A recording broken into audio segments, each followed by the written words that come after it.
My name is Emily. Welcome to my channel, Emily Solves It, where on this channel I share my love of all things puzzle related, whether it's jigsaws to logic puzzles to all kinds of puzzles. I probably love it. And today is December 1st, which means it is day one of our advent calendars. And this episode, I am tackling day one of my Clue advent calendar, Secrets Under Snowfall. Let's start. All right, let's jump in. I've never seen anything like this. I don't think... Okay, well, I mean, I do the advent, the calendar, exit the game, but like, I haven't seen, like, Hasbro hasn't done anything like this to my knowledge. So I'm very excited. This does open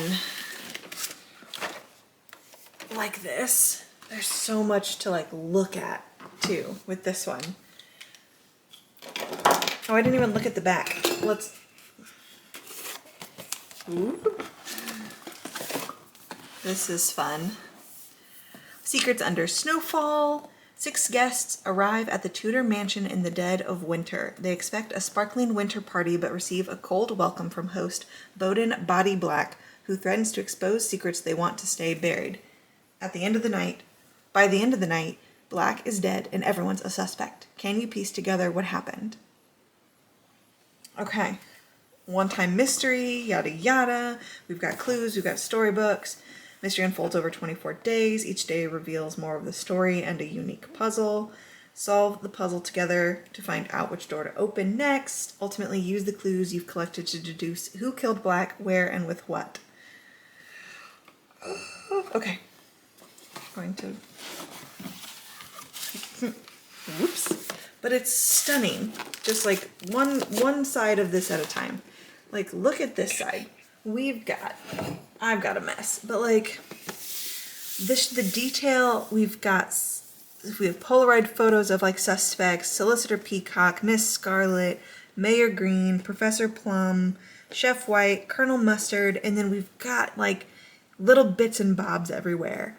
New hotel development by Body Black by Cyan. The Hugh County Gazette has gained exclusive access to leaked plans for a new luxury hotel by real estate magnate Bowden Body Black. Although our reporting has not yet determined the location of this new hotel, sources claim it will represent a sizable... Okay. Mr. Bowden Black cordially requests your presence at a snowball soiree this Friday, 6 p.m. at Tudor Mansion. Evening wear required. Please contact the mansion staff to express any dietary restrictions. Mr. Bowden Black's snowball soiree. We've got a photo of like the mansion, the grounds, menu, starters, goat cheese and roasted pumpkin crostinis, carrot, turmeric, and miso soup, salad, spinach salad with apple cider vinaigrette, entree of prime ribs with roasted fingerling potatoes and maple glazed green beans, or pan-seared cod in white wine tomato basil sauce with orzo rice and roasted Parmesan Brussels sprouts, delicious, or curried cauliflower, grape, and lentil salad, and for dessert, a towering candied pear meringue cake. Kitchen supplies, we've got a big cost of like over $5,000. Prime rib, cod, and assorted produce, that total was $410. Kitchen budget, kitchen equipment, winter decorations, snow machines, staff salaries, ice sculpture, dinner ingredients, eggnog, and invitations. And yes, so like this says it was $410, but then this says it came out to $680. So we have question marks, things are being... Kitchen supplies, this says it was $5,350, but then this says it was $6,900. So like, yeah, who's got that missing money? This says down here, benefactor behind surprise winter festival revealed by Cyan. In an unexpected turn of events, it has been revealed that typically frugal Body Black was the anonymous donor behind a surprise winter festival in the northwest corner of Hugh County's beloved Prism Heights Park. However, there is still mystery afoot regarding the unexplained presence of land surveyors who were spotted around the park on the same day. And then let's take a look at the other side of the board. So we're going to move... I don't know if I need to keep that. This is our packet of stuff that we're going to open in just a moment. But then we have like a clue board. I know it's kind of an angle, but I don't want to hit my camera setup. And this seems to give me kind of similar vibes to the exit the game calendar of like each room. We have the kitchen, the ballroom, the conservatory, the dining room, the billiard room, advent calendar, the study, the hall, and the lounge, and each one has a different code. So I'm assuming for certain days we'll try and solve the code for which we need. I will note, see, there is no day one on this. So zoom back out, because who knows where we're gonna start. None of them are labeled. So this is gonna have to tell us where we begin. To my knowledge, there hasn't been an advent calendar created by like Hasbro, like a Clue advent calendar before. So we are gonna read everything together in detail. First things in the bag, we've got a little decoder thing. So as you spin it, it changes the numbers for each.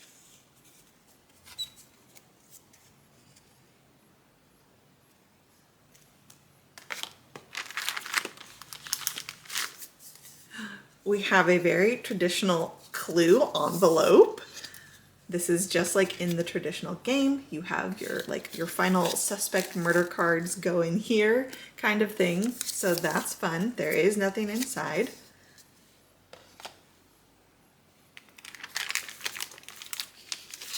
We've got the game guide. Stop. Do not open the storybook or any calendar doors until told to do so. Start by reading these game rules. So we will start there.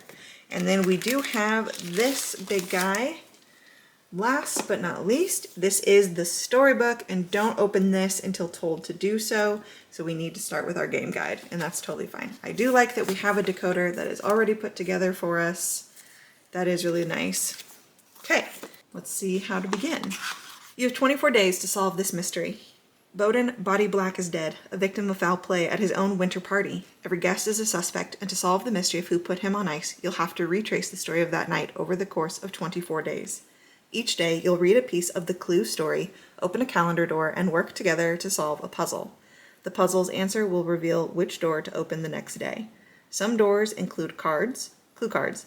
On day 23, use the clue cards you've collected to deduce who killed Body Black, where, and with what. On day 24, open the door of that room to see if you cracked the case and won. What you need to play: we'll need the advent calendar itself. Unfold this and lay it flat on your play space. You'll open doors on both sides throughout the game. The doors aren't numbered. You'll need to solve puzzles to figure out which door to open next. This is the detective board. This is the Tudor Mansion map on this side. We'll need the cipher. For some puzzles, you'll use this in combination with the Tudor Mansion map to figure out which door to open next. We'll also need the envelope. Use this to store clue cards as you uncover them. You'll review them all on day 23. So that's really nice. I like that. It does give us something to hold on to our clue cards with, which in other games, you just have to hold on to it. It says don't get rid of it, but hold on to it, and you have nothing to do with it. This is nice. Some puzzles will require cutting or drawing, so you'll need a few supplies that aren't included: scissors, a pen or pencil, and scrap paper. I mean, I've got my scissors and stuff over here. Not worried about that. If I need paper, I'll get it. How to play days 1 through 22. Read that day's story. Each day has its own page in the storybook, starting with day 1 on page 3 of the storybook. 2. Open that day's door. On day 1, open the center clue door. Oh, I definitely, for whatever reason, was like, we'll do that last. On days 2 through 22, the answer to the puzzle from the prior day will determine which door you open. 3. Remove everything from that door. You'll always find one or more puzzle cards. Use these to solve the day's puzzle. Sometimes you'll find a clue card. These will help you piece together who killed Black, where, and with what. Look them over, then store them in the envelope until day 23. Sometimes you'll find a character token. You'll need this for certain puzzles. After you finish this game, you can use these character tokens as movers in other Clue games. That's fun. So the puzzle card, I see, and I like this. Dispose of after solving. Perfect, thank you. I don't need to keep that. Clue cards, which will be the light blue, keep those. You'll need all of those. And then the character token, keep those for yourself. 4, work together to solve the puzzle. The answer to every puzzle is either a color, 3-digit number, or symbol. Very interesting. It's up to you to figure out which type of answer the puzzle has. Ooh, okay. And I am noticing that like each of these things is like in line with something on on the board. Like these doors all line up with a room.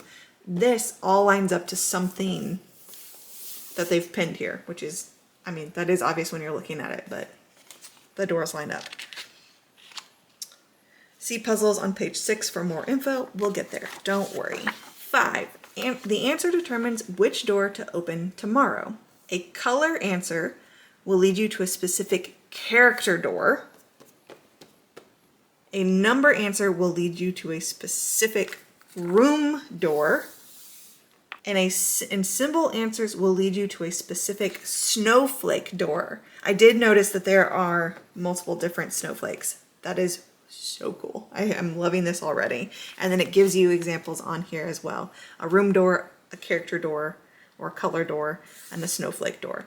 See which door is next on page 7 for more info. Write the next day's number on that door so you remember. Yes, they all have little spaces, which is nice. That's all you need to know for now. Open the storybook to page 1 to start playing and refer back to these rules as needed. Oh yeah, we don't need to see that because it does say how to play day 23 and 24, so we'll come back to that. Puzzles, okay. I do want to see this. On days 1 through 22, each have one puzzle in their door. A puzzle consists of one or more cards, each labeled with the number of the day you're on. How to solve a puzzle. Work together. It's just me. You'll need to use all the puzzle cards from that day. If we have a red scissor symbol, it means cut the card. If there's a dashed white line, it means fold the card. Write on cards or scrap paper is needed. You'll need character tokens to solve a few puzzles. You'll find out which ones. That's exciting. You'll never need to reference clue cards, the story, or the calendar to solve a puzzle. Ooh, interesting.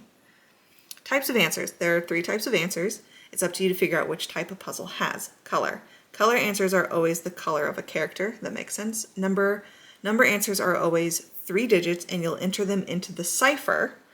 And symbol answers are usually a portion of one of these snowflakes, each corresponding to a door on the detective board. In a few cases, the symbol may be a full snowflake, but it could just be a partial, so that's important.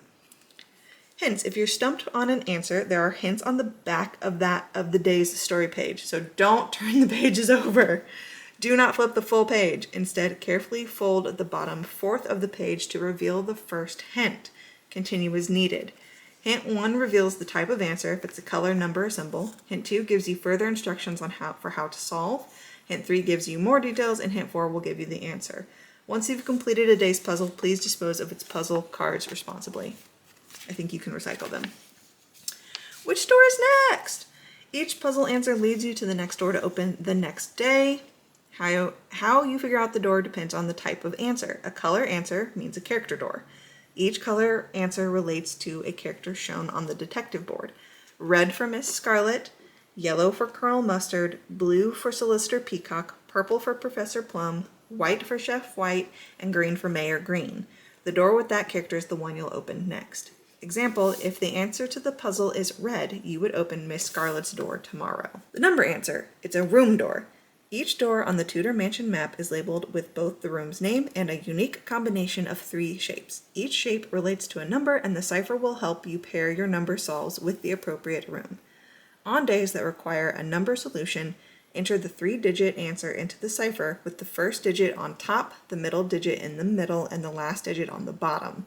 Each number has a corresponding shape next to it. Pay attention to the color, empty or filled, and the order of the 3 shapes. This combination matches one of the room labels on the Tudor map. The door with the matching shapes in the correct order and color is the one you will open next. Example, the answer to the puzzle is 735, so you spin the cipher to get those digits, and then the shapes do match up. Symbol answers for a snowflake door. On the detective board side of the calendar, you'll find the snowflake that features this symbol repeated. That's the door you'll open next. Ah, okay. Example, this symbol is part of this snowflake, so you would open this snowflake door tomorrow. Like that one is not on here? That one. Check your answer before opening. When you think you know which door to open tomorrow, make sure you're correct by flipping to the next day's story page. It states which door to open. Oh, okay. And then that was it. And then I'm going to keep these because we'll come back to the rules for like day 23 and 24 when we get there. So that's going to go up there for now. Okay, let's open our storybook.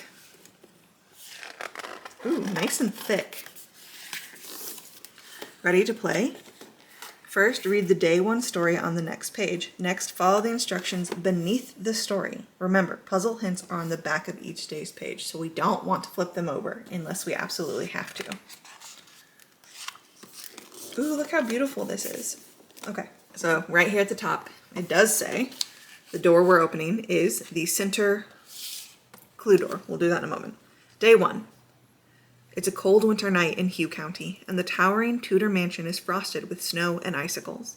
A colorful array of guests arrives one by one at the mansion's imposing front door, waiting for admission on the snowy step. They exchange pleasantries and some introductions, all of them confused as to why they've been brought here together. Solicitor Peacock, outfitted in a striking teal-colored cashmere coat, removes her hand from the warmth of a fluffy muff to check her watch. She taps her foot impatiently. The invitation said 6 o'clock. It's now 6:05. She glances at Mayor Green. You can't possibly tell me you have time for this. Green smiles just enough to make it count. I value Body's opinions. I can make the time. Value his campaign contributions, more likely. Colonel Mustard rumbles in his deep baritone. I don't know if I can go that low. Too bad the other candidate lost. The honest one. Everyone loves money, darling. Miss Scarlet pats him on the arm, then peeks without shame through the windows into the hall. You yourself seem to have done quite well since retiring from military life. Another moment ticks by. Finally, Professor Plum moves to the front of the group and faces the door, which has a large wreath hanging on it. He looks back at everyone else and says with a slight shrug of apology, I don't want to appear impatient, but I do have a stack of manuscripts I must finish reviewing. I don't know why Professor Plum had a slight twang. Plum presses the doorbell, and a dignified trill can be heard inside. Nothing happens except that a scrap of paper previously resting on the leaves of the wreath flutters to the ground. Open the center clue door and remove all cards. Work together to solve the puzzle. And this just says at the bottom here, like, see page 6 in the game guide to review how to solve puzzles. Consult the hints on the back of this page as needed. Once you think you have solved the puzzle, check your answer by reading the 4th hint on the back of this page. Check the game guide to review how to open the next day's door. Then mark that door on the board by writing tomorrow's number, which would be 2 on it, but do not open the door until tomorrow. So I'm not going to flip this. I'm going to set that aside and let's do it. Okay.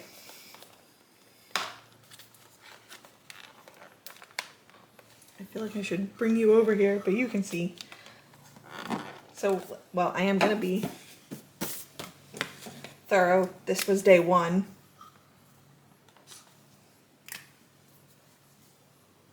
I feel like they could have marked that. Okay.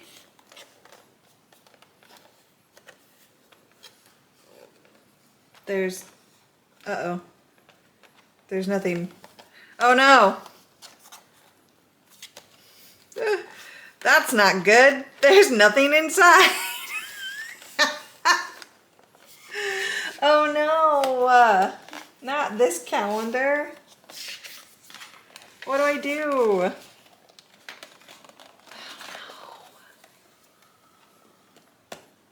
Uh-oh.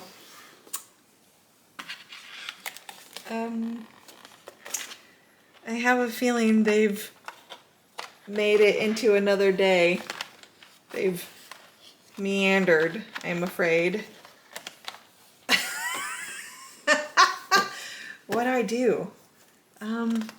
There's supposed to be a card that has a poem on it from just briefly glancing at the... Oh man.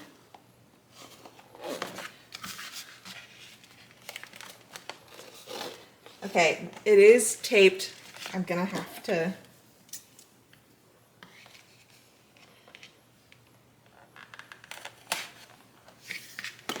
So as frustrating as that was, and I tried not to look at anything, I did have to cut this open.